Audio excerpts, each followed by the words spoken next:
Welcome to Triple R Sports with expedient little start because I forgot to hit the introduction music. So tonight we're here live. The time is short, a lot of subjects to get through. So welcome. You know what? I renamed it without you guys' permission. I just got tired of 3 R's. I like Triple R rated better. Welcome, Raj Meta on time this week. That's the key. I know.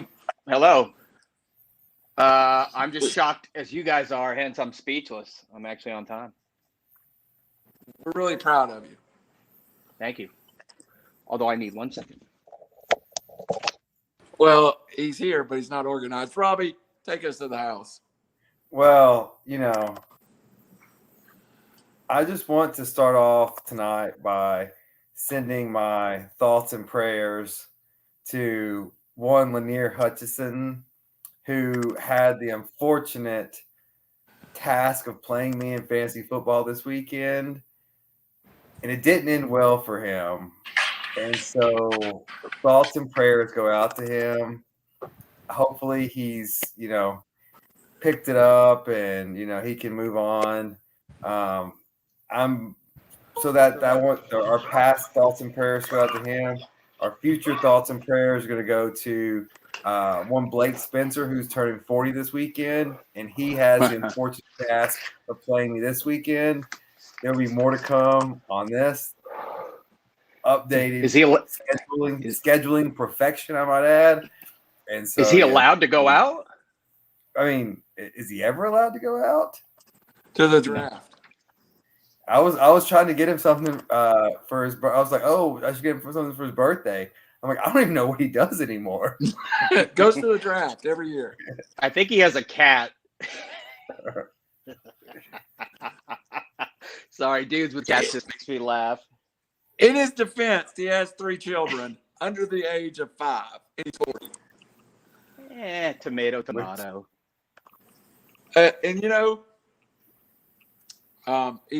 I will say Robbie's victory was a big victory over the 2-time defending champion.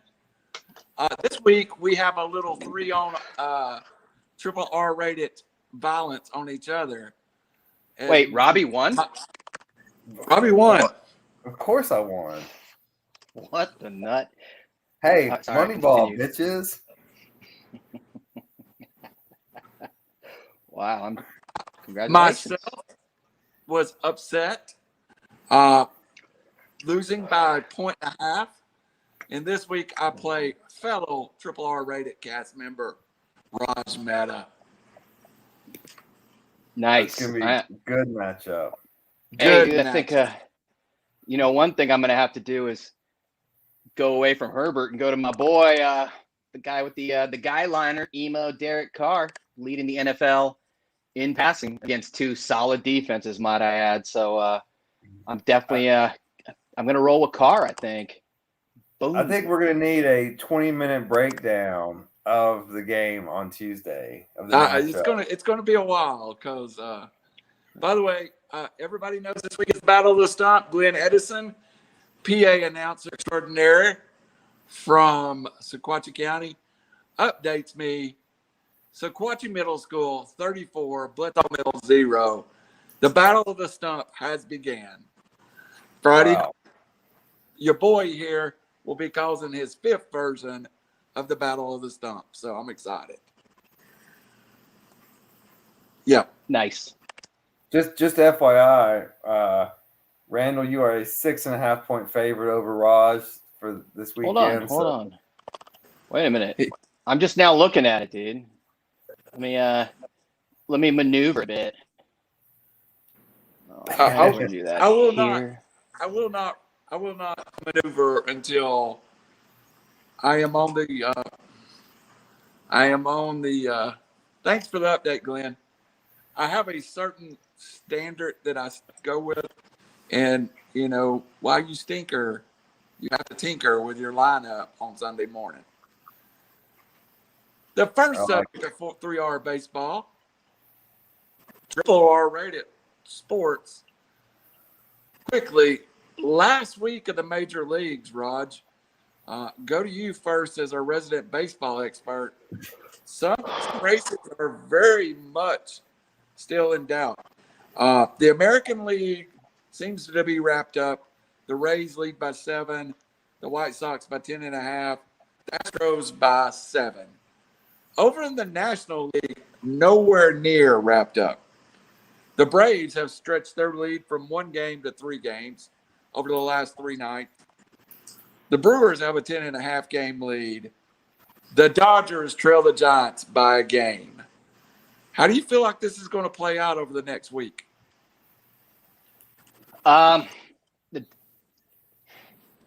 It's kind of crazy that the Dodgers could end up with the second best record, over 100 wins, and be a wild card. So they'd have to play, at this point, it would be St. Louis. We all know what the Cardinals do late season. I don't want to face the Cardinals.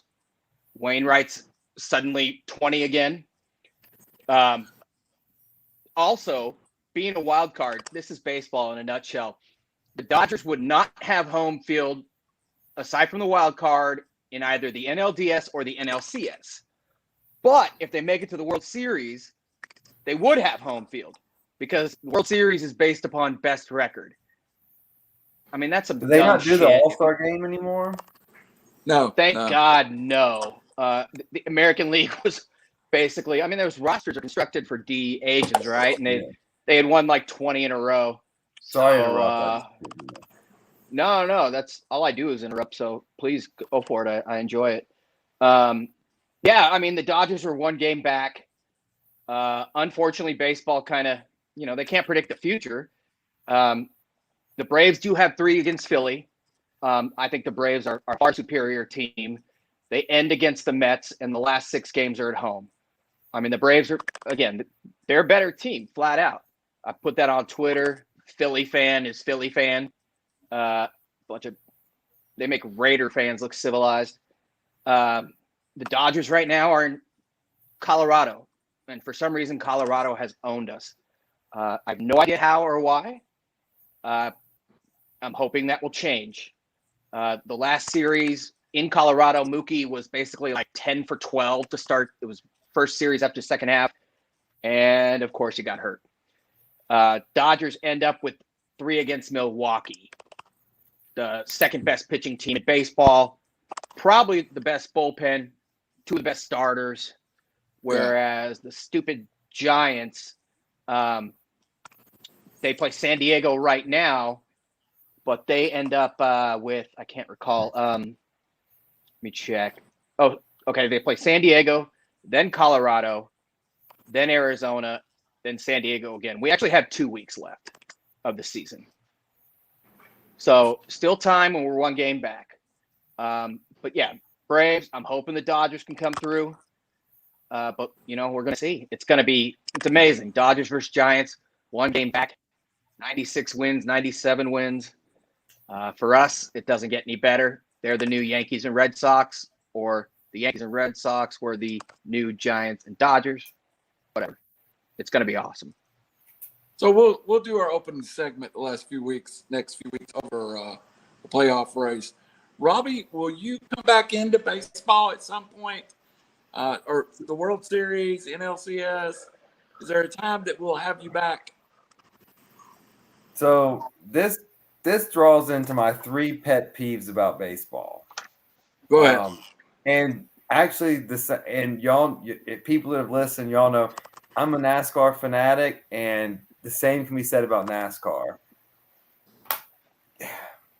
Why end your season during college football and NFL season? They get all the attention, and you can play it any time of the year, and you can you could end in August and have every eyeball on you. It would just be like, I know I get the tradition, I get all that, but if you want casual fans to watch, then play it in those games. Second pet peeve. This with the Dodgers and the Giants, and then not only are you letting the second best team play a potential wild card game or the only home game, it's a one-game series when the rest of them are series and you start your starting lineups. So it could be just an odd coincidence, and the second best team in the sport goes out on a one-game fluke. And like people say, well, the NFL, if you don't win your division, you're slotted in the wild card. That's great, but all of those games are single elimination. It doesn't fundamentally switch in the next round on how you plan out a series, how you plan out your lineup, how you plan out everything.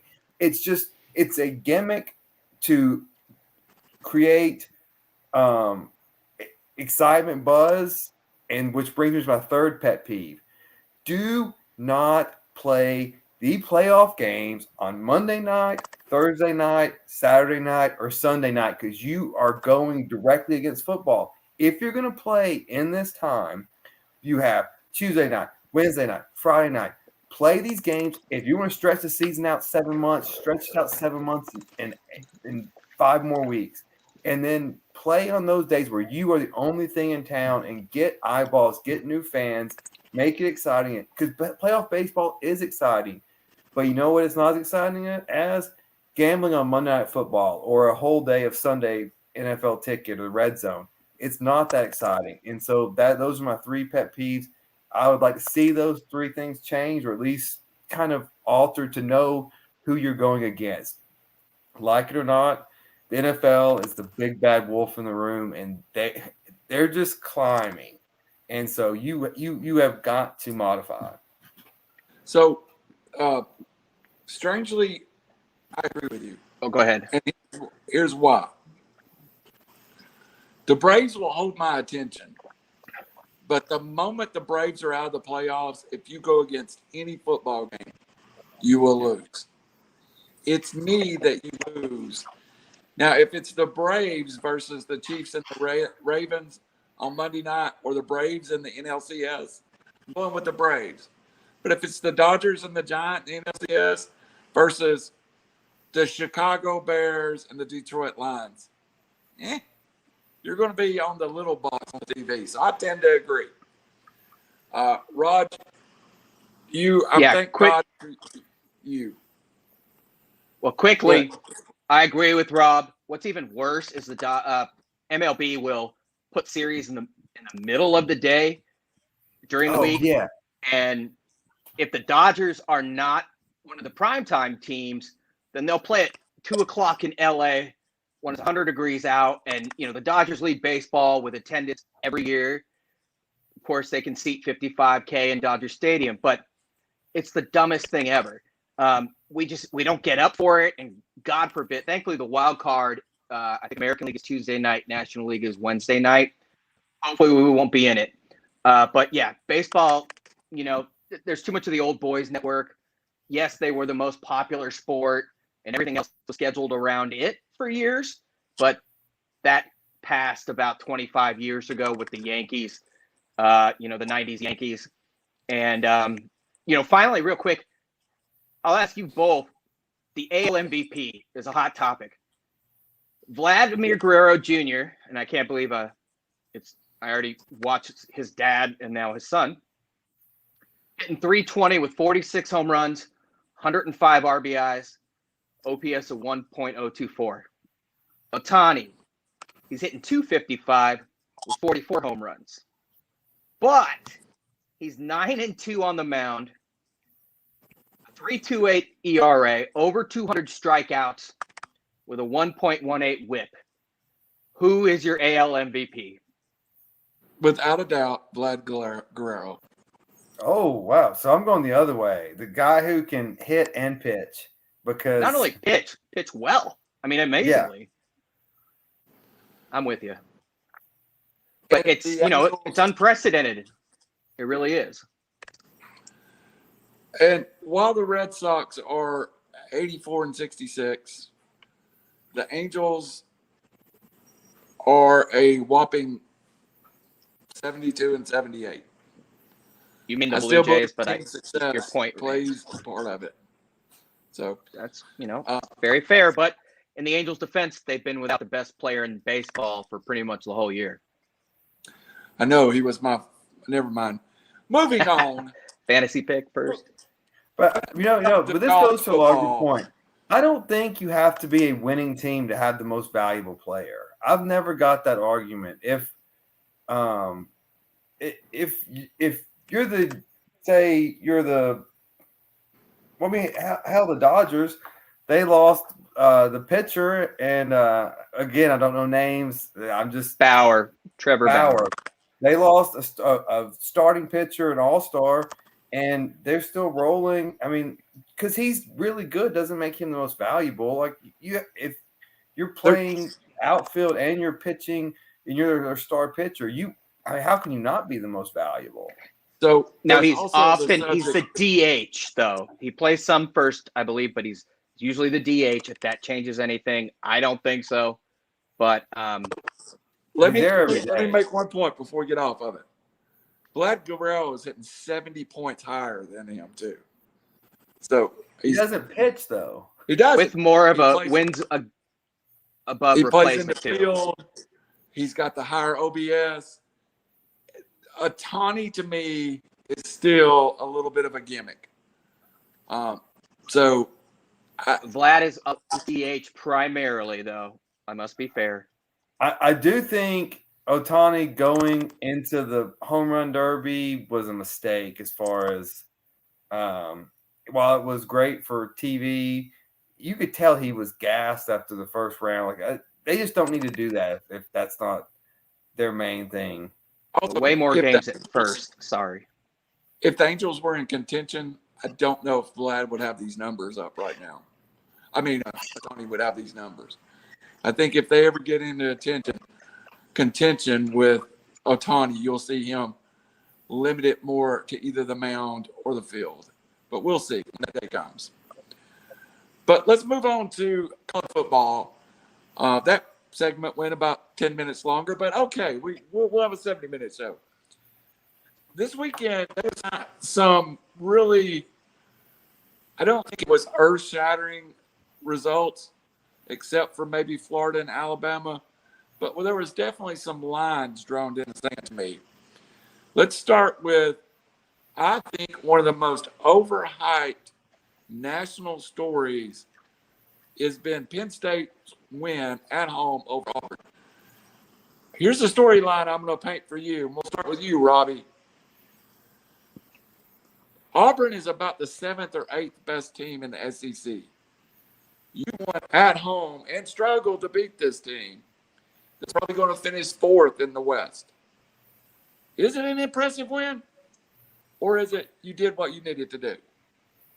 Oh, I mean, yes, it was you should win this game. I think this is Franklin's 5th year there, probably longer now that I think about it. Auburn's got a first-year head coach. This is their first road game under this coaching staff. Yes, they are 4th maybe in the West. It's not a good Auburn. There's a reason why Gus got fired last year. Like, this isn't a program. Like, Gus didn't go to the NFL. He got fired because they underachieved, and they're an underachieving program. This was the ESPN hype machine. This was College Game Day. I felt the same way. This was SEC, Big Ten.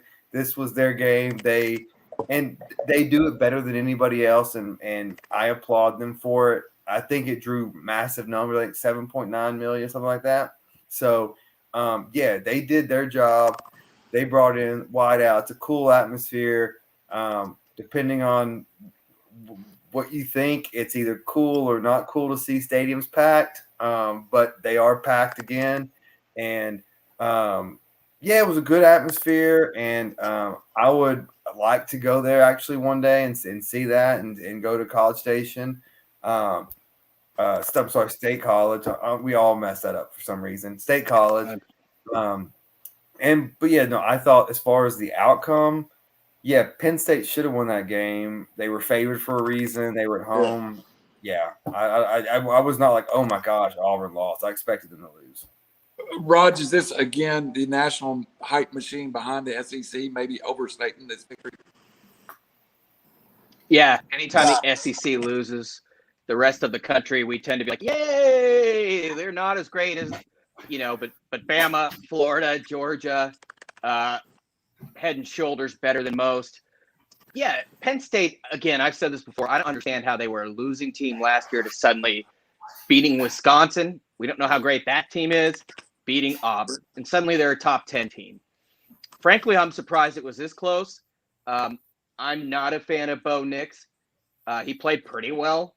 He threw for 185 yards, but it averaged 5 yards per carry. So what's that tell you? Or 5 yards per pass. What's amazing to me is Auburn had 185 yards passing and 182 yards rushing. Bigsby is a monster. The other dude, Hunter, he actually had kind of ripped off some bigger runs. But, they both had one turnover, penalty. Just kind of okay, the home team won by one score, and the road team had a chance to tie when the clock, when the buzzer went off. It's pretty much as expected. I didn't think it was a great game. I didn't think it was well played. And yeah, the hype was, you would think Penn State won the national championship against, the eighth best team in the SEC right now. I felt better about Auburn than I did Penn State at the end of this game because I know Auburn shouldn't be a contender, and I felt like they played with one of the Big Ten teams that is a contender. So I might have been opposite of everybody else. I might have felt better about Auburn. But staying with you, Raj, real quick. UCLA, or let me request from this. Is Fresno for real, and does UCLA losing hurt the Pac-12's case? First of all, let's start with Ohio State. They're not great. Oregon beat them. They're not great. I don't believe in Anthony Brown. UCLA beat LSU, who's not great. The flip side of this is, I believe every year, I've said this before, there's 2 to 3 teams that are head and shoulders above the rest. After that, it's a dog and pony show. I don't care who's 4, 5, 6, 7, 8, 9, 10, 11, 12. No, Fresno State's not, quote, for real, because UCLA's not for real. I don't know what Chip was thinking. Zach Charbonnet, the transfer from Michigan, he had 6 carries for 19 yards. The guy shredded everybody else prior. He was just ripping them off. Their defense got shredded once again, the secondary especially, which is supposed to be the best part of their defense. They gave up almost 600 yards. And UCLA does this. They kind of are like, Tennessee, although early on, UCLA is not generally ranked, but we see this time and time again where a team gets an early season win, they go to the middle of the rankings, and then, reality sets in. So I don't think it's that big of a deal. I don't think the Pac is that great this year anyways, but like I said, this year, as opposed to last, and I think years past, the SEC is head and shoulders better than everyone, at least the top 3. So no, Robbie, thank you. Robbie, what was your impressions of UCLA's? Well, the standout stat of the game, and this is what happens when you try to speed up the game and it doesn't work. Fresno held the ball 40 minutes and 20 seconds to UCLA's 19 minutes and 20 seconds. If you try to go fast and you're not successful, that puts a ton of pressure on your defense, and they can keep pounding you and pounding you. Keep your offense off the field. That's been Chip's weakness everywhere he went, and the NFL killed him with it. Whenever all I gotta do is keep the ball away, and there's just so much stamina you can have. Fresno was ahead the entire game. And this was just really, we've talked about this, like the back when Clay Helton was coaching USC and Chip was at UCLA. There's these letdown games that they're going to just drop. And that's just, ever since he left Oregon, it's been this kind of, you want to say, hey, because I remember him being a good coach, thus he has to be a good coach. But the recency of the statistics don't match up with your memory. And so you have to readjust how you think about him. We talked about how Auburn isn't in the upper echelon of the SEC, LSU's below them. So it's a name brand. It's a recent champion. But Joe Burrow, Jamar Chase, they're not walking through that door anymore. So it was a win. Again, ESPN hyped it up. We'll look back at the end of the season, I predict, and say, yeah, not a big win. All right, stand with you, Robbie. On Fresno State. Sorry, real quick on Fresno State. The quarterback, Jake Haener, is legit. What's funny is I'm just saying they're not legit, even though they lost by 7 at Oregon, because, again, the pack's not great. What's funny is he was at Washington originally. Washington's quarterback situation is super inept. Now the guy goes to Fresno State. 10 TDs to 1 pick, high QBR. That's all I got to say. And his leading receiver also transferred with him. I was looking at attendance for a 13th ranked Bruin team. They had 50,000 in attendance. So sad. That's the key. That's the key. Pretty good for UCLA. Yeah, I mean, I guess eye of the beholder, right? All right, Robbie, staying with you. Did Cincinnati prove something to you by beating your former school? And is Cincinnati a win at Notre Dame from having a legit case to make the playoffs? Okay, so first point, I as a former student at Indiana University, I was so proud for that stadium to be full. They could not give away tickets. Absolutely. They couldn't pay you to go to a game when I was there. The tailgate was always good, but no one ever went to the stadium. So that was just, I mean, it was just nice. And as someone who's kind of anti-full stadiums right now, that was nice to see. But so I'll just flip-flop on that position a little bit.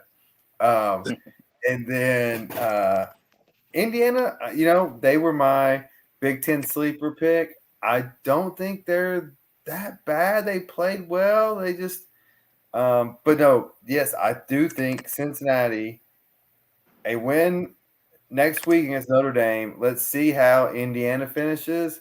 Let's see how Notre Dame finishes the season.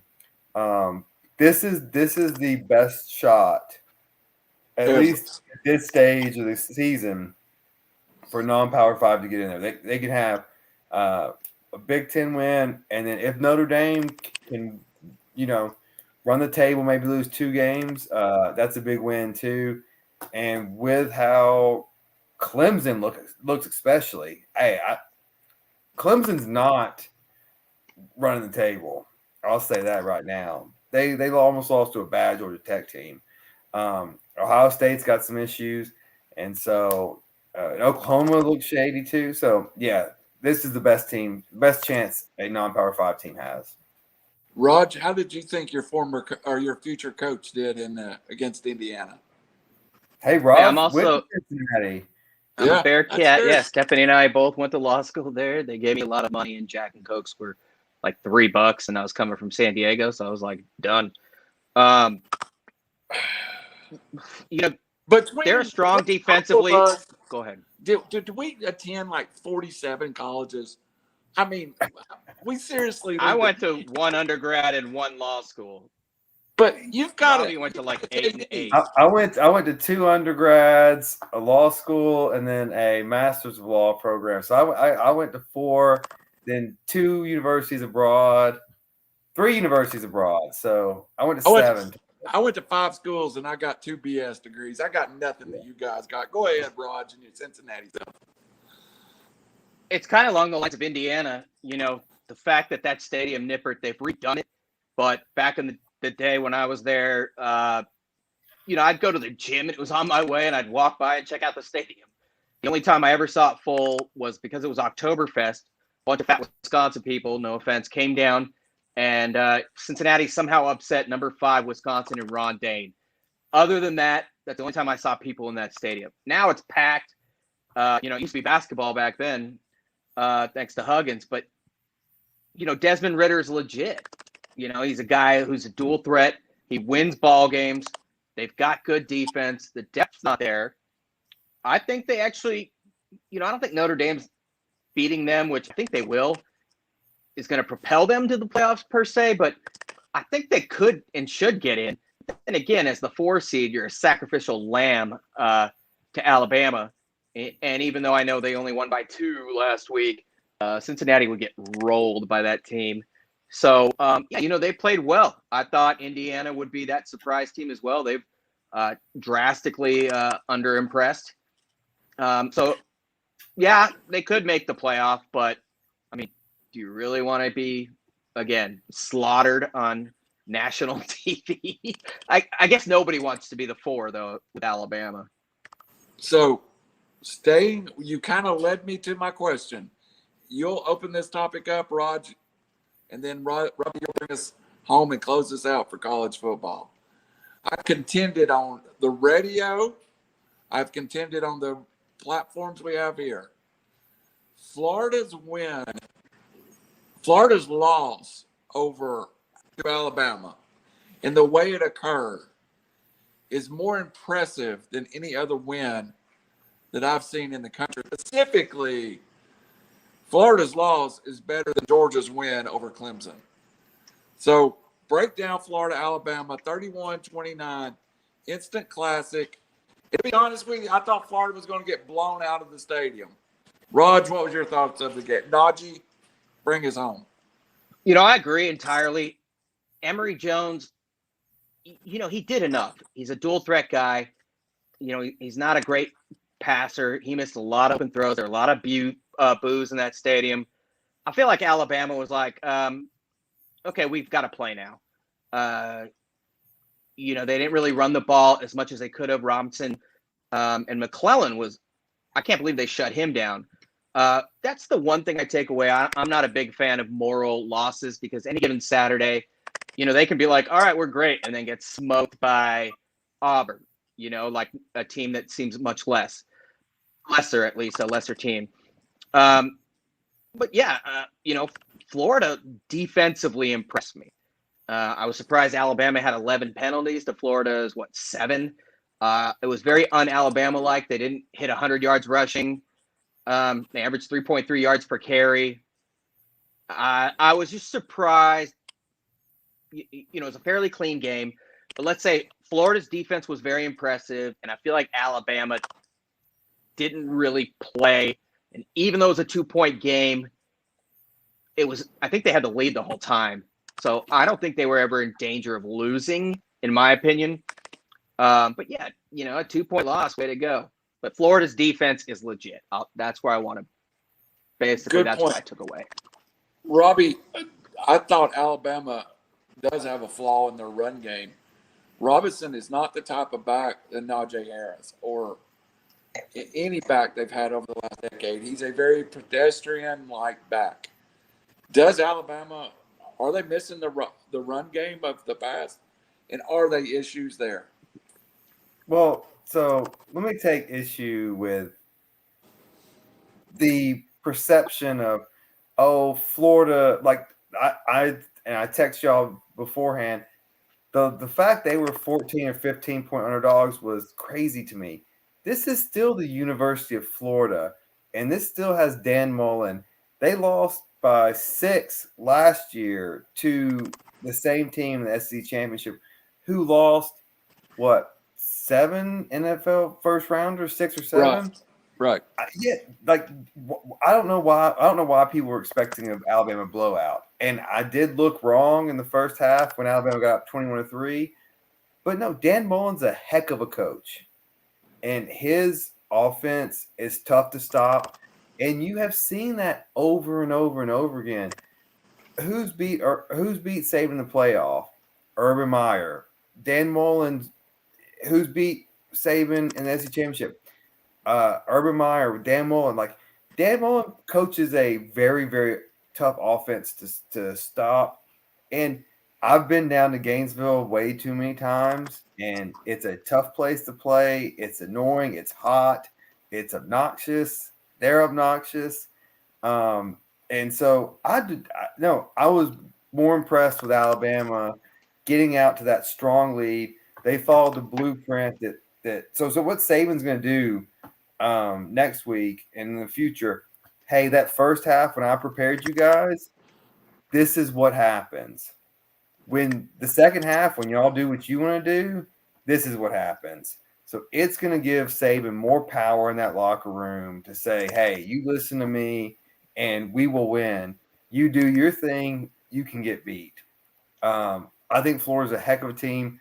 I guess we're not doing bet your nuts yet, but I can tell you if you have some significant coinage, Florida's looking good this weekend. Best rush defense in the country. 2.5, 2.7, Yeah. 3.3 against Bama and their 5-star OLs. Oh. Average at 2.8 yards per carry. Yeah, nobody's running the ball on them, which puts them in every game. Well, Florida's O-line and D-line, especially in the second half, dominated that game. You're right. I think Florida and Georgia got really interesting in my mind this week. I think walking into the season, I had Georgia as a clear favorite over Florida. But I think those two in my head have pulled close in the last couple of weeks. Oh, I bet Florida's a 6-point favorite. Yeah, Daniels is not what he's cracked up to be. Well, I'll take Florida all day.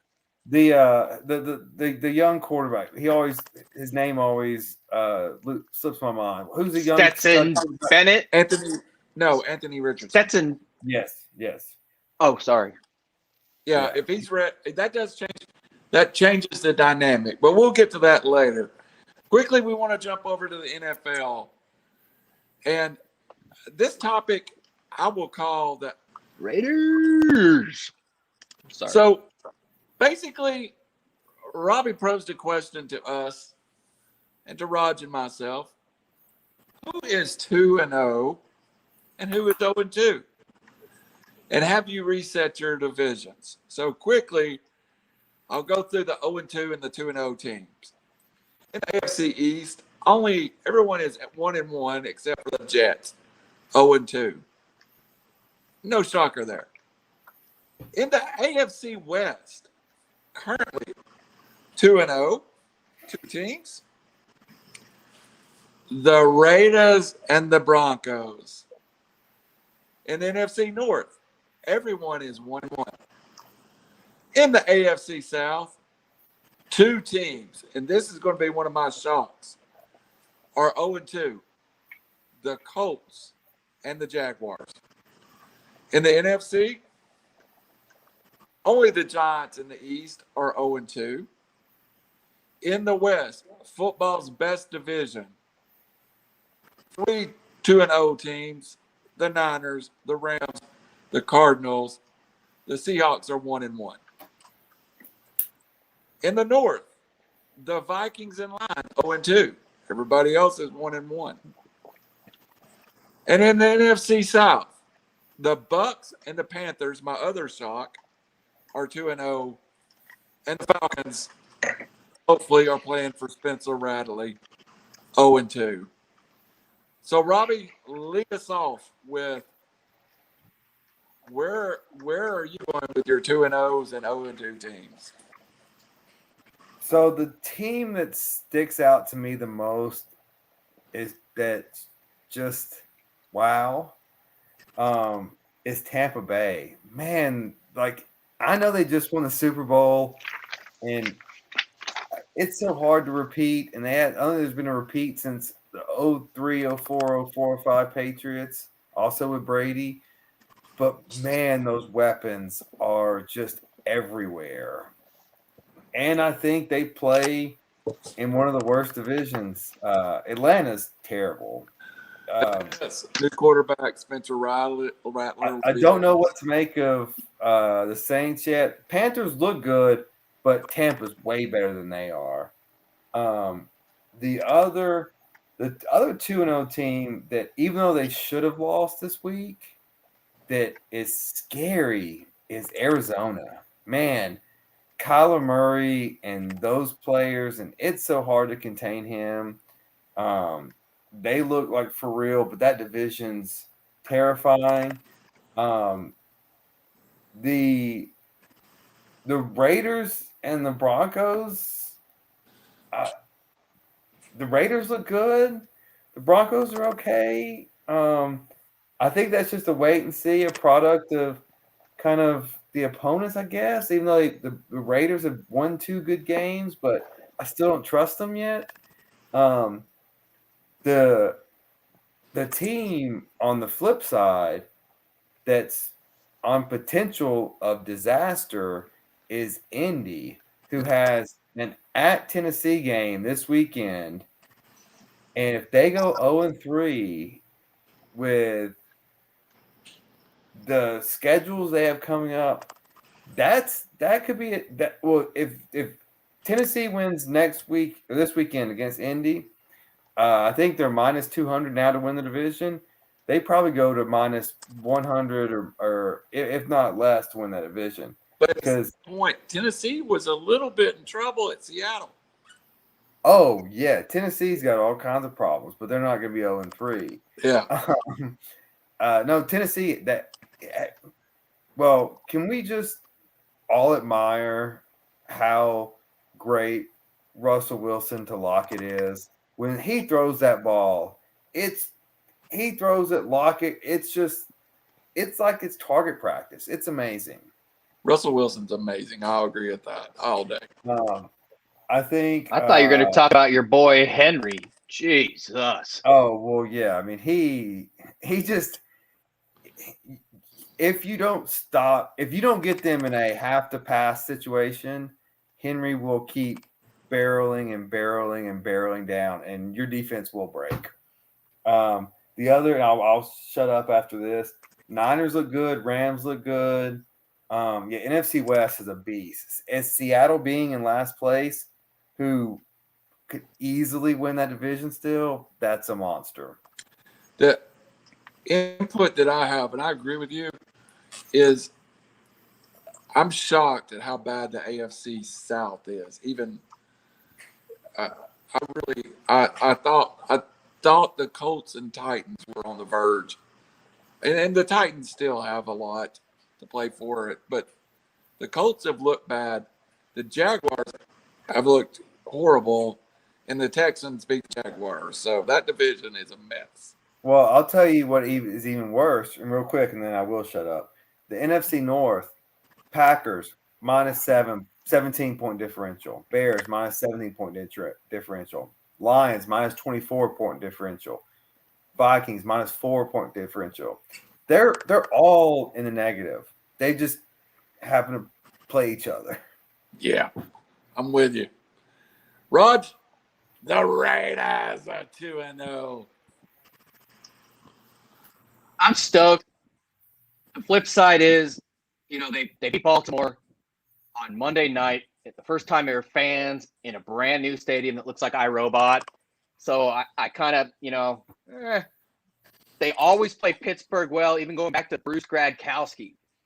On top of that, Pittsburgh was down 4 defenders. TJ Watt, who didn't, he played the first quarter, a little bit in the second. His groin got hurt. Well, if you don't practice and you hold out for money, that's going to happen. Devin Bush, Joe Hayden, those guys didn't play. So the Raiders, on a short week, they went to Pittsburgh and won. They did what they had to do. Ruggs actually did something. But, there's also 2 caveats. The Broncos beat the Giants and they beat Jacksonville. Houston has impressed me. David Culley can coach, actually. They beat Jacksonville, but, I don't think people thought Houston would win a game. I agree with the Colts. They could be in trouble. Wentz has 2 sprained ankles. Yeah. And Jacoby Brissett is not back there anymore to back him up. Their backup, I can't recall right now. It's Jacob Eason from Washington. And that guy wasn't great at Washington. How's it going to be good at, there? I disagree in that I don't, the South is the South to me. The North will be the North. They're all 1-1. Kansas City's still going to be Kansas City. In the NFC, the East, Washington and Dallas to me are better than the other 2 teams, but we'll see. The Packers, they get shelled by the Saints, and then they they beat the Lions. But the Lions they moved the ball. week 1, Jameis Winston had 5 TDs and 0 picks. But both weeks, he's thrown for about 180, 150 yards. It's not exactly setting the building on fire. They got their butt kicked this past weekend by Carolina. Carolina's defense, by the way, is the top defense in the NFL. They have the most sacks as well. They beat the Saints, and they beat who they beat week 1? The Jets. My boy Darnold. Kind of funny what Zach Wilson did last week, but what Darnold did, just a much better team. And defensively, last year, the Raiders should have drafted Brian Burns. They didn't. They took Farrell, who, by the way, week 1 was a healthy scratch at 4. Leatherwood, I think he had like 20 penalties and we're not going to go down that route. We all know how I feel about that. By the way, he got hurt. His oblique, which I didn't know his fat ass had obliques. Oh, sorry. Was that out loud? Tampa, the defense is kind of getting shredded. They're allowing 27 per game. Yes, they've been up and they've kind of, not against Dallas, but last week, there was a lot of garbage yards. But, for the vaunted defense that we were supposedly going to see, haven't seen it. The Rams, I think are legit. Arizona, Kyler Murray's still going to throw the balls he shouldn't. Their receivers are great. The defense, I thought, would be better. They will be. Young linebackers. Simmons is awesome. But, if I'm going to go teams overall that have impressed me the most, I'm going to go the Rams, Tampa for their offense. In the AFC, even though I'm not including Green Bay there, even though, the Chiefs are the Chiefs, other teams are 2-0. I still like the Ravens and Browns and the Bills. I don't care about the rest. It's okay. They're so dependent on a guy that is built like a defensive end, but is faster than a cornerback. But they haven't impressed. They're going to get better. Week 1, they kind of look like we'll show up with Julio and AJ and Henry. They forgot to care. So yeah, the Titans are there. I disagree. The defense is not anything to write home about. I know they got Bud Dupree. They look like they'll be better against the run. Secondary is suspect. But yeah, it's the same. It's the usual suspects. Yeah. That's all. Hey, Randall, give me your 20-second elevator pitch. Why you think the Falcons should take Spencer Ratliff as number 1? I was just throwing that out there because it was in a mock draft. I really like Rattler. If you like Kyler Rattler, sorry, I don't know his name. If you like Kyler Murray, you should like Rattler. I think the number 1 quarterback taken may be the kid from Arizona. From Nevada, the strong kid, the one that had like 2 ACL surgeries. I called the Jets screwing up on Zach Wilson. I think that's going to be proven to be true. You don't reach at that. I don't think there's a quarterback that I've seen in college that's coming out that's worthy of a top 10 draft pick so far. So the mocks with that competition they face. Yeah. But the Falcons are going to be bad for a couple of years. So we're going to be picking at the top of the draft, probably 22, 23. We can get a quarterback. I did feel good. Kyle Pitts looked like the Kyle Pitts I expected it to be. My story, though, of all this is how bad the NFC North is. And I hate playing this team played that team. But the best team in that division was supposed to be the Green Bay Packers. They got destroyed by the Saints. Then I watched the Panthers play the Saints. That Saints team is not very good. And the Vikings are not very good. The Packers are not very good. I think the Bears are blowing a huge opportunity by playing Andy Dalton and not playing Justin Fields. I think the Bears legitimately have the best roster in that division with the poorest quarterback play. So That's the thing I want to see. I want to see Fields on the field with that roster and see how good the Bears are. Because I think that division is up for toss. Also, I think the Panthers are a little more real than I think they are. But I think the team, I root for Sam Darnold just because it feels like he escaped New York like a bad movie. And I think that defense is for real. So I would not be shocked to see the Panthers make the playoffs. So, well, the NFC in general is just very weak. Very good at the top and very bad everywhere. I mean, like there's a few elite teams, and then it's a big separation.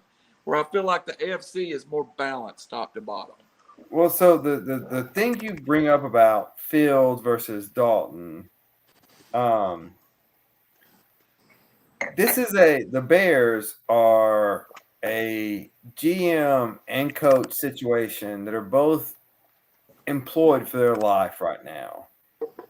And the fact that they both are saying we want Dalton makes me think that there's something that's not connecting yet. Now, I'm not saying later in the year it won't be where you got to go to Fields and Fields will be better, but just the excitement of Fields would get fan engagement and get people behind them.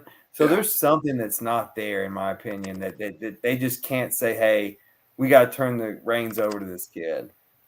And you see the same thing kind of in San Francisco. Like they're almost afraid they'll cut Trey Lawrence. Yeah. All right, guys, one more. Austin Riley hits a bomb to left field. Atlanta up 2-0. Update. Before we get off this subject, we got to wrap up. We want to go through some games real fast from this weekend, coming up weekend. If I held a proverbial, you got to make a pick right now, gun. Give me your NFC, AFC championship game and your Super Bowl. And we will. I know this is springing on you, so take it. If you need a little time to work through it, we'll start with Raj. I think the NFC for me is pretty easy. Now, I don't know if it's going to happen, but I'm going Rams and Tampa.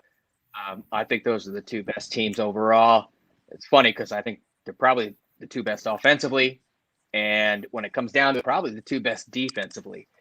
When it gets to the AFC, it's a little bit tougher. I'm hesitant not to pick last week's Sunday night game, Baltimore and Kansas City, just because I think both present so many matchup problems for everyone else. And I don't see any team defensively that can do enough on both in both facets against the pass and the run to stop either of them. Now, you never know in the NFL. Denver has a great defense, great front four, Vaughn, Miller, Chubb, and then they drafted Surtain, which is wow, as if their secondary wasn't good enough with Justin Hamilton back there. The Raiders, you never know. They'll probably end up choking, but their passing game looks legit. But yeah, I'm going to go Baltimore. Long story short, Baltimore or Tennessee if they can put it together. But I know you guys say Tannehill's got great stats and this and that. A lot of it's against the NFC South or AFC South, which I think is crap, except for Tennessee. And hence, I'm going Baltimore, Kansas City, Rams, Tampa. Robbie? Well, I'll go the easy route. I agree. I think it's Tampa and LA in the NFC. Tampa's just too good. Brady doesn't get hit. Too many weapons. Their division's easy. They're going to have home field throughout. The Rams are going to battle. So in the AFC, though, the more I look at it, I'm going Buffalo as one. I just think their division is they're going to separate. They had a tough week one. Tua's hurt. Mac Jones and Zach, two rookie quarterbacks. Buffalo's winning that division. So give them at least a home field playoff game. I think they've got what it takes to keep Baltimore off the field. So then it's going to break down. I think as of right now, week 2, I'm going Buffalo and the Chargers in the AFC Championship. Whoa. That's a Chargers. good I think Herbert's going to keep getting better. They've got weapons. I think this Chiefs team, they're cocky, and I think they're going to derail. So, strangely enough, I'm going to pick the Chiefs not to be in the AFC Championship game, too. But I thought I would be the one to get the woe. But I agree with Raj. I think the Rams and the Bucks are clearly the best in the NFC. In the AFC, I still think the Bills are the best team other than the Chiefs. But I think the Chiefs are due for a letdown, derailment at some point. Give me Buffalo. I did forget about Buffalo and the Ravens. Go ahead, Raj. I did forget about the Bills to some extent. Put those 3 in the same and add Tennessee.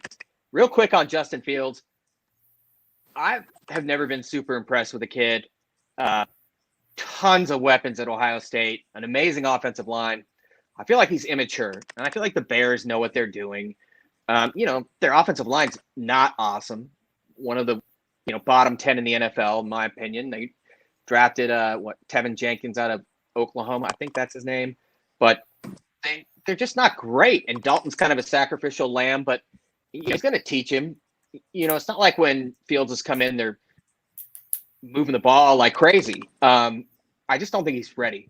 So I thought Dalton was an interesting choice, to say the least, but I don't think Fields is going to come in and they're going to be, at least not yet, maybe in week 10 or something like that, if they're still relevant. But I don't think Fields needs to play right now, in my opinion. I think he's immature, in my opinion, like physically and really mentally, if you ask me, but I'm not his psychiatrist or psychologist.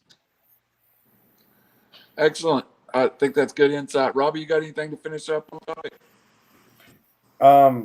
Well, I'll just say that Joe Burrow was a bum last week and almost cost me my fantasy game.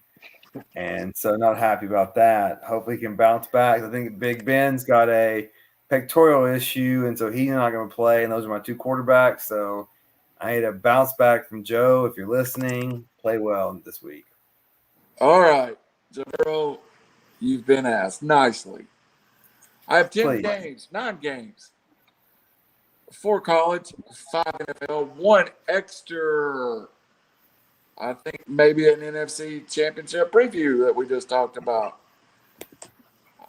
Take a round table for about 30 seconds. I'll give you a scenario, and then you run with it and pick the game. Just winner. Wisconsin, Notre Dame. Critical for Notre Dame. For Cincinnati, it is critical for Notre Dame to win this football game. Can you tell us where the games are, even though we know? That's at Soldier Field. Oh, well, I didn't know that. Yeah, I don't have it wrote down, so maybe you want to Google them as we go through them. Yeah, it's Soldier Field. They're playing neutral site. So, Wisconsin, Notre Dame. We'll start with Roger Meta at Soldier Field. What do you think? The Jack Cohn game. Kid had a lacrosse scholarship to ND.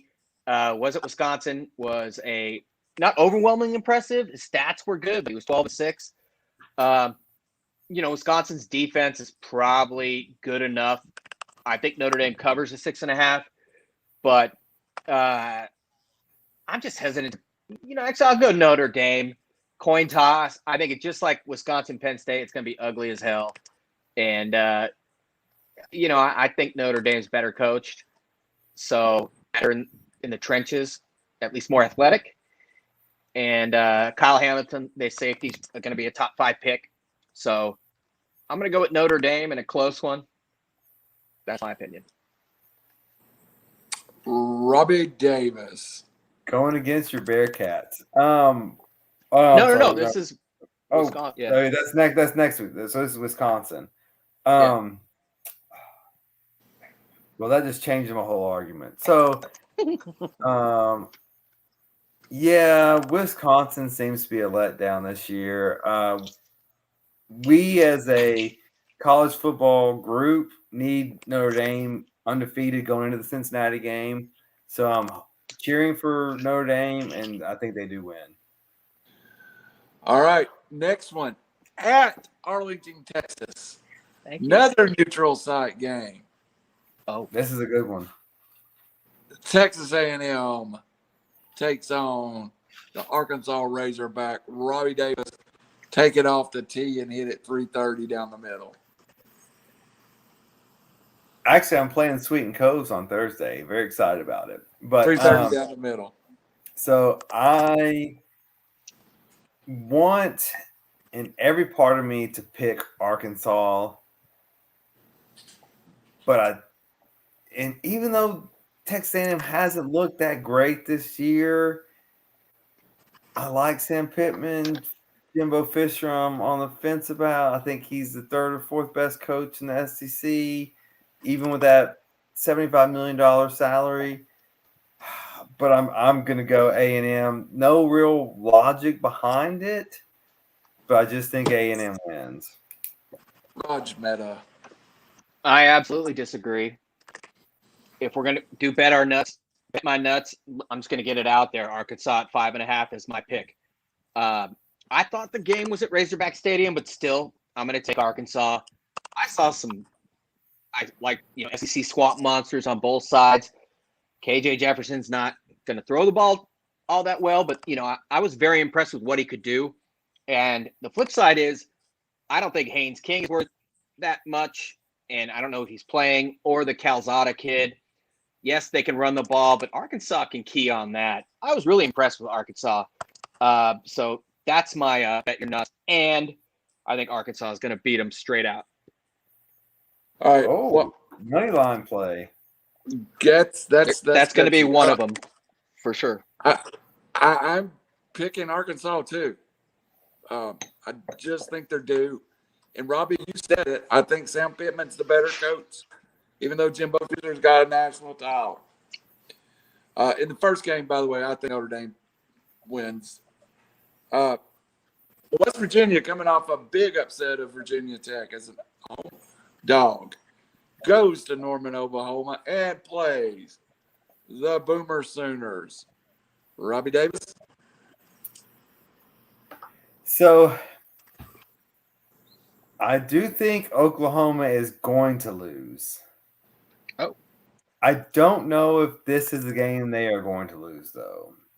I think Oklahoma was scared against Nebraska, and I think West Virginia was ecstatic against Virginia Tech.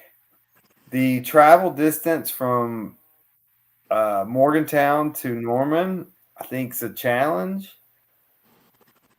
I don't think West Virginia covers, but I think Oklahoma wins. Interesting. Raj Meta. I think West Virginia should be able to cover just because Oklahoma beat Tulane by 5, Nebraska by 7. I don't think West Virginia is that great. You can throw a bunch of teams in a hat. They're all kind of the same. Virginia Tech beat North Carolina, but at home in Blacksburg at night. I expect them to win against a team like that. West Virginia beat them at home. Oklahoma's finally going to play, I think, against an opponent that is commensurate of their abilities, I suppose. I don't think West Virginia covers. I think West Virginia covers, but I think OU is going to win the game by near 2 touchdowns. I don't think West Virginia is that great. I agree. I think Oklahoma wins, but I do think Robbie's right. Even though Oklahoma was my pick, I think I was wrong. I'm already getting off the ship week 4. They're going to lose at some point. I just don't know if it's this week. Last college game in what used to be a fun rivalry that has become ugly. How does Tennessee survive the swamp? And Robbie Davis, which side of the line do you like of this? So I was driving home today, and This is my bet you're nuts. And Feinbaum was on, and I was listening to Feinbaum, and a 15-year-old called in. Can't remember his name, Caleb, maybe something like that. But anyways, he called in and said, "Hey, does Tennessee have a chance against Florida?" And Feinbaum was just said, "You're 15. How many times have you in your lifetime have you seen Tennessee beat Florida?" And then he was like, "I don't know." He's like, one time in his lifetime. So Casey Clausen? it was Josh Dobbs and Juwan Jennings. My bad. With the Smoky Grays. Crap Florida team though. Yeah, and so even though they went through coach changes, not like we have, but they've done some. And so it came to my attention that a 15-year-old has never seen Tennessee beat Alabama and has seen Tennessee beat Florida one time in their entire life. And so yes, Florida is going to roll as they always do, and we are going to say wait till basketball season, and then we'll get them then. And probably Kentucky then. So yes, no, Florida's it's going to be a rout. Florida's just too talented. They're better coached. They're more stability in the coaching staff. Better recruiting. Yes, Florida rolls. I think what is it? It's open at 16.5. Maybe it's at 20 now. Give me the points. I'll take Florida. I don't know if it's better recruiting, but it's 20. It's 20. Yeah, I'll take Florida. It's the 50% of Tennessee's roster that's leaving that we recruited too. Yeah. Go ahead, Raj. I agree. I've said this is the best rush defense in in college football, and that includes Alabama. I don't think, even though I like Hooker, singular. Hey, an exclusive Hooker relationship. That's so romantic. Yes, I am going to Mexico. So I'm just kidding. Hooker's my wife is listening. It's a joke. It's a joke. I don't like dying of STDs, but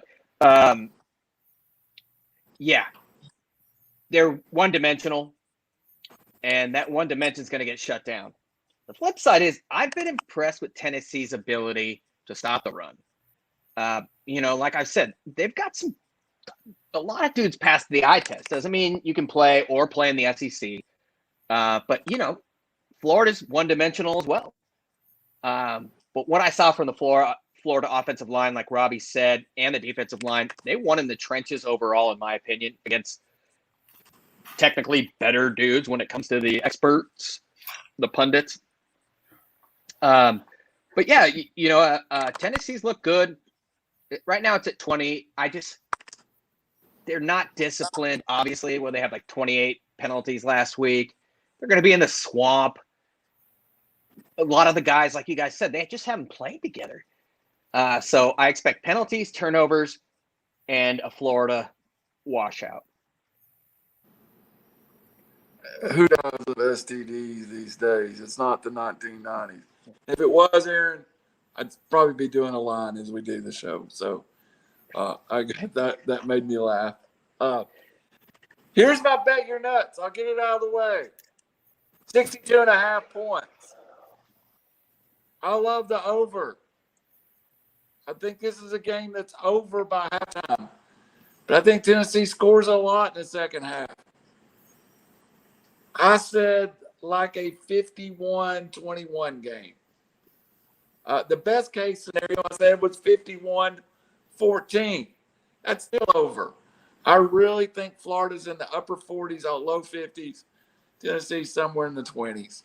I like the over, and I like Florida to win big. And it's unfortunate. That's kind of a given, dude. Can we get another bet you're nuts? Because it's like, okay, Florida's on the road, or Tennessee's on the road. They commit penalties. They can't throw the ball. I think it's going to be an easy cover. Well, let me ask this. probably Randall, just to you, and then if Robbie wants to chime in also. Probably not. If it gets 21-3 or 24-3 or 24-6, does Heupel keep up this fast pace and just let it get so out of hand? Like, because if you can, and this is what happens, if you can't get first downs and you keep speeding the game up, you're gonna get murdered. I don't think there's any other way than Tennessee can play that way now. And if they start playing another way, you're kind of sending a message to your team that, hey, really, this don't work. So I don't know if they go. Well, getting beat 60-10 shows you it doesn't work. What about the flip side? What's that? Florida. Yeah, they played Alabama, but they haven't really shown what they can do against a regular team. I know they got Kentucky and then Vanderbilt at LSU. Maybe they get up, 28-3, and then they just start coasting. I think they could, and I think we can see a lot of people. And Robbie, to answer your question, I think we'll see a lot of second string. I think we'll see a lot. I think this game is well out of hand by halftime. I can see it going into halftime like a 31-3 game. And I think that's where Tennessee still got to continue to throw and still got to continue to do what they do. I said before the beginning of the year, either Alabama, Florida, or Georgia would break 60 on us. So I'm still sticking to somebody will break 60. But I'm also a big believer in Heupel. He's got me bought in. And it's nothing to do with what I've seen on the field, but more about what I've read in the press, in the media, and the way the kids play for him. So I think this is one of the ugliest games in Tennessee history.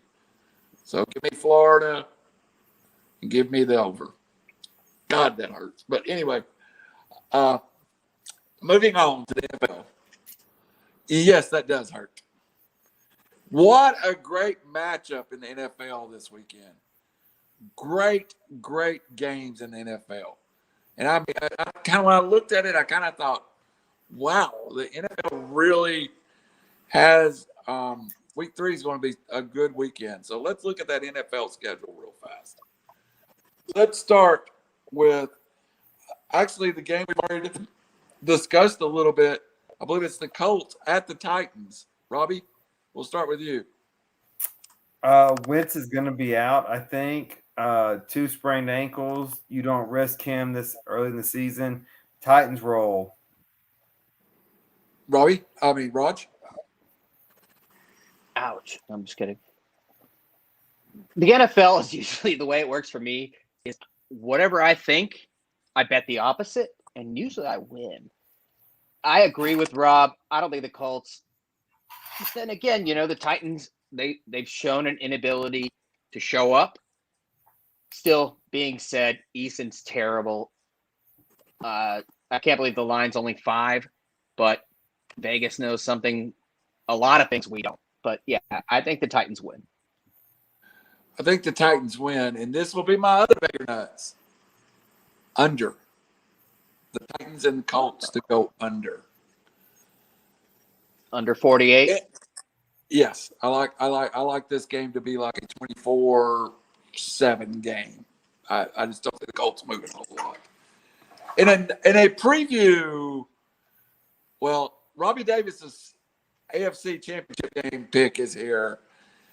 Raj and I both kind of split over this. He picked Kansas City, but I think it's a real big game, Robbie. If the Chargers are going to be in that AFC Championship, the Chargers go to the Chiefs, and I'll let the West Coast guru start with this one. Raj Mehta. I thought you were going to go with the Raiders and Dolphins, which is a game that scares the shit out of me because the Dolphins secondary is awesome. They've shut down 2 different teams. I don't know if you were going to go to that game. You probably weren't. Miami kind of has owned the Raiders since Duper, Clayton, and Marino, and that's only something for me or for Randall and I. So, yeah, I'm kind of expecting a Raider loss against Miami, and I think Brissett is better than Tua right now. So I probably put my money on Miami. Back to that game, the Chargers seem to play well against them. 6.5 is a lot of points. The Chiefs played late Sunday night. I agree that I don't know if San Diego is going to win, or sorry, LA is going to win, but I think they cover, and I think it's a field goal game. All right. Hey, Robbie, go ahead and get the Dolphins out of the way, too. I was going to say, are we just talking about whatever we want to talk about, then we're jumping on the topic? Just the Wild Wild West. I mean, 2-0, 1-1, big game. Hey, you guys talked about the Colts and Titans. Hey, Tennessee basketball hosted a 5-star recruit. I think it was yesterday. So hopefully they sign him and then we get that rolling again. But no, obviously if my AFC championship pick can hold, Chargers have to have this game. I like it because the Chiefs are off a shorter week playing the Sunday night game. Although it's at home, it's still in warm weather. They're not going to have the cold advantage. I like a distracted Mahomes here. I like the Chargers to steal this one, go back to their home in LA, not San Diego, and regroup for next week. You're going to give us the bonus Miami Las Vegas pick. Miami's without Tua, right? I mean, I think they got. But Brissett's strong, dude. I think Brissett's strong, but they didn't score against Buffalo. No, I like the Raiders' offense. I'll take the Raiders. All right, I'm gonna go ahead. I was just gonna say, Allen didn't exactly set the world on fire. Miami's secondary, Xavier Howard. They're strong. So I'm very concerned about this game. Luckily, Allen didn't set the world on fire because I was playing against him in fantasy, and then I was happened to beat Lanier, which was awesome. Hey, I don't want to make your head bigger than it is, but your team's better than I thought. With Singletary, I can't believe you won. Yeah. Hey, my running back situation is getting better and better. All right, Robbie, and your two tight end approach, Hawkinson and Kelsey. Hawkinson at the flex, man. Hawkinson's pretty strong. Yeah. I mean, they've got 3 young receivers. Tyrell Williams is never that great. He's always hurt. Man, Rob actually may have known what he's doing. But the flip side is his team's name is You're Watching Greatness. I wasn't sure what his team name was, and then I saw You're Watching Great. No, that's not you. Mine's thoughts and prayers for all the people that I murder. Equally condescending. The Packers travel to the 49ers.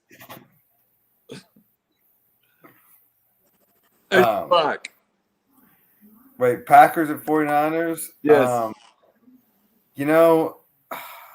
As of this stage, I can't trust what I've seen in the past. I can only trust what I've seen this year. The Packers, while they look dangerous, they don't look all in it. They beat a terrible Lions team, but it was closer than most people were expecting. Niners are really good. They're well coached. I'll take the Niners. I think they're at home. I'll take the Niners. Flip side, I think Green Bay is going to wake up. They're playing a good team on the road, an old NFC championship battle. Terrell Owens isn't coming out of that tunnel. I don't know. Maybe he is. UTC's best ever, which is would be a lot of schools' best ever. But speaking of, quick note, UTC should have beat Kentucky. I know that hurt Randall's heart. I know it hurt Randall's heart. But I'm going the other way. I think Green Bay shows up. They wake up. They win. I like the Packers. Hey, I'm going to be at the UTC tailgate on October 2nd, I believe. If any of y'all are going to be there, we'll probably be there. It's one of my buddies' birthdays. Western Carolina or Western. Yeah, I think it's the Catamounts. They should have beat Kentucky, though. Randall knows it. Should have beat Kentucky. One of my buddies' birthday tonight. One of my buddies' birthday, and I guess we have a box. We're going to tailgate and all that kind of stuff. So. Well, the balls are not at home. I'll probably use my Mox tickets that weekend. Also going to see the Falcons play the Redskins that weekend. Last game we'll pick. The football team. Oh, yeah, the football team. Last Yeah. game we'll pick. My NFC preview, I think it was all of our NFC preview. The Rams and Matthew Stafford goes to Tampa. Other way. I'm going to go ahead and step out first and It's say. it's in LA. It's in LA. Is it in LA? I read it wrong. I closed my laptop, to be honest with you. I'm going to step out, even if it was in Tampa. I'm taking the Rams. I'll go.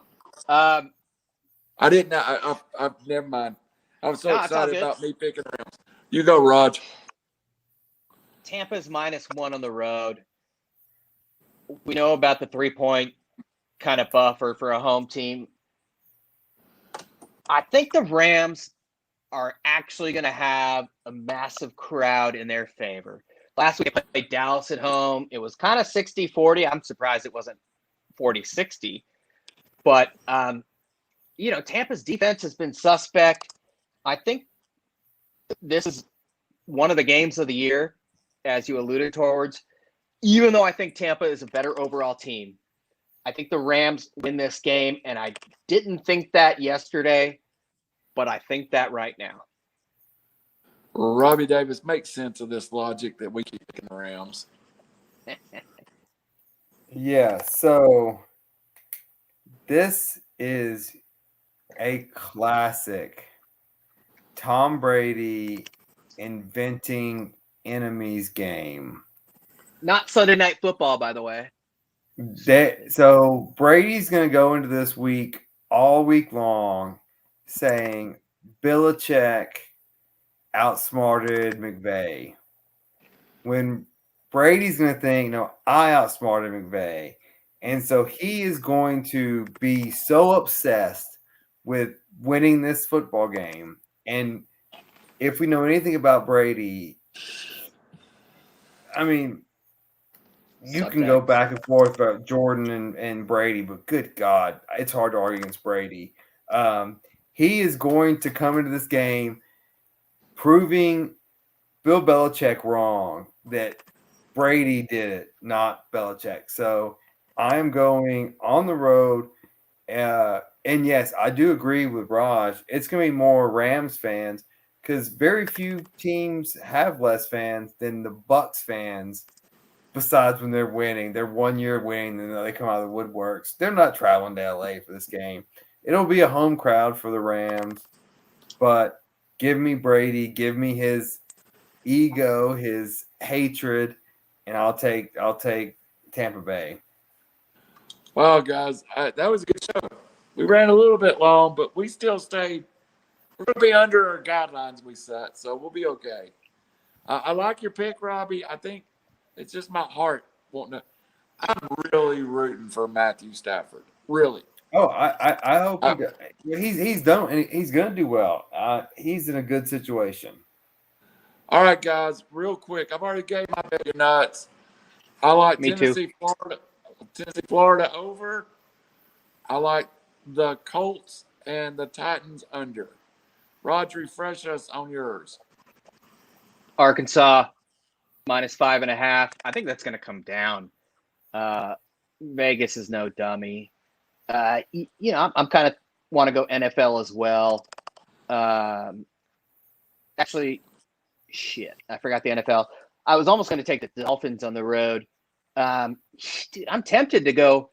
Carolina is an 8-point favorite over the Texans at home. 8 is a lot in the NFL. And both of those teams aren't that great. So I'm really tempted. You know what? F it. I'm going with the Texans, man. They play pretty well at home, even though it was Jacksonville. But I'm going with the Texans. Robbie Davis, make sense of this nonsense again. So my actual bet that for the sake of honesty and the sake of transparency, I will now make 2 bets for the week just because I have faith in one and I have instincts on the other. My true bet your nuts pick. Are they the same? Instincts and was going to faith. be Denny Hamlin plus 650 to win this weekend. Oh, nice. Because there was almost a fight last weekend. Hamlin's going to be really pissed. One of the best drivers. But I realized the same thing I said about baseball, the same thing I said about NASCAR. No one's going to watch it. But if you want to bet it and hope for free money, that's one thing. If you want something you may watch, then I'm going to go Titans -5 at home. Hopefully, I will be there at the game. And so I like the Titans -5. Colts, no starting quarterback. Easton's not going to get it done. Henry runs all over him. Titans make their first statement.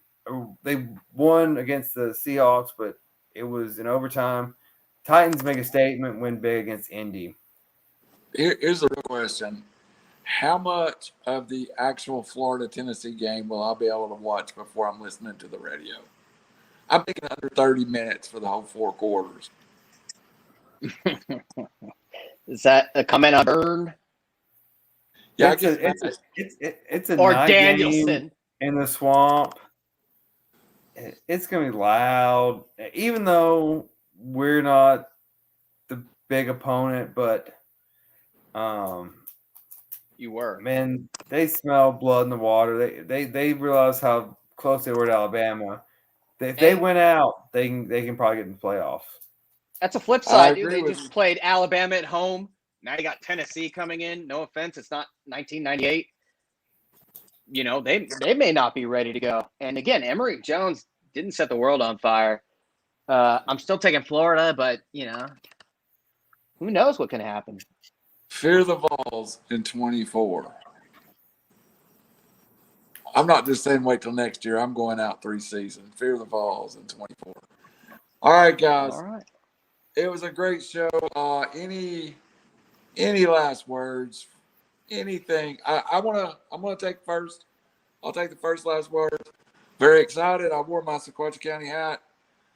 This is my 6th. I said earlier it's 5th. My 6th Battle for the Stump. It's one of the most fun rivalry games that I've ever been part of. 2 very small schools, separated by less than 20 miles. We will have a crowd of 3,000 or 4,000 people. I will have literally 80% of the valley that's not at the game listening to me on the radio. This is the kind of game that 18,000 people, it'll either be 4,000 at the game and 10,000 on listening to the radio, but everybody in that town will be involved. Hey, real quick, I even know what that is, but I've got some West Coast people that listen to the show. Can you explain quickly what the battle for the stump is? Well, the battle of the stump. Our trophy is the trophy between Sequatchie and Bledsoe High Schools. Is a stump. It used to be an Indian reference to it, as the Indians are. Sequatchie County is the Indians, and Bledsoe County is the Warriors. So now it is actually a root stump that's been mounted on a plaque, and it is very. I did a show right before this about the top rivalries, and I've called a Marion South Pittsburgh game. I've never called a Macaulay Baylor game, so that goes in a list by itself. But this game is in my top 5 favorite rivalry games I've ever called. So my 6th one, everybody joined me on 93.3, and Robbie Davis. I did name Macaulay Baylor the best Chattanooga area rivalry, but I did name Maryville Alcoa the best rivalry in the state. So. Well, yeah. First of all, it's Baylor Macaulay. Macaulay Baylor. Yeah. And I was gonna say, that's next weekend, I believe. Yes. If we want to hop on and do our own play-by-play, similar like we did the draft, I don't know if that's allowed. I don't know if we can. I'll check to see if we can. Well, we can at least comment Yes. on Yes. what's happening. We may not have to show the game. We can at least comment on it. And 100% Peyton and legal. Eli. yeah, I mean, I'd be happy to hop on there and do that. Maybe we'll get Brandon Chang to work with you on that one If too. you want to. Well, Is that like modern day versus St. John Bosco in California, but like basically like T-ball with more money? I doubt that. Well, Macaulay, yes. Well, actually, you may be right. Yeah. Yes, it's the same. But Alcoa and Maryville was recently named one of the top 10 rivalries in the country. So that's where those programs are. All right, Robbie, did you finish up your last words? Yeah, we'll try to work out something for Baylor Macaulay.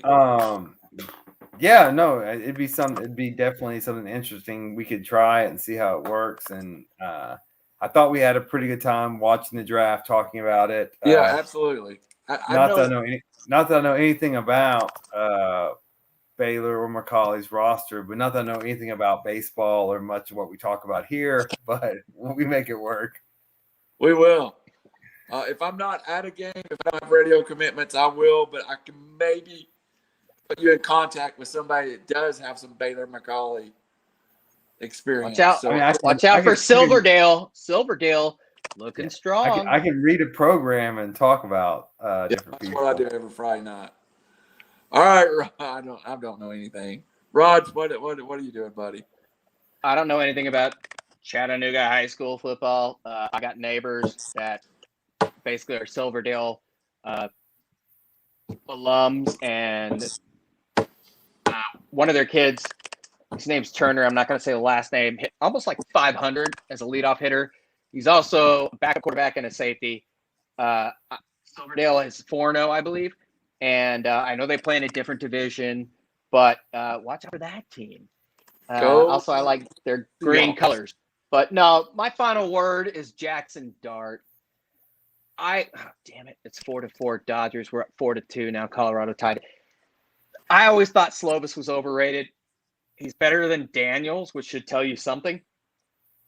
Daniels is just okay because the SEC is not great with quarterbacks.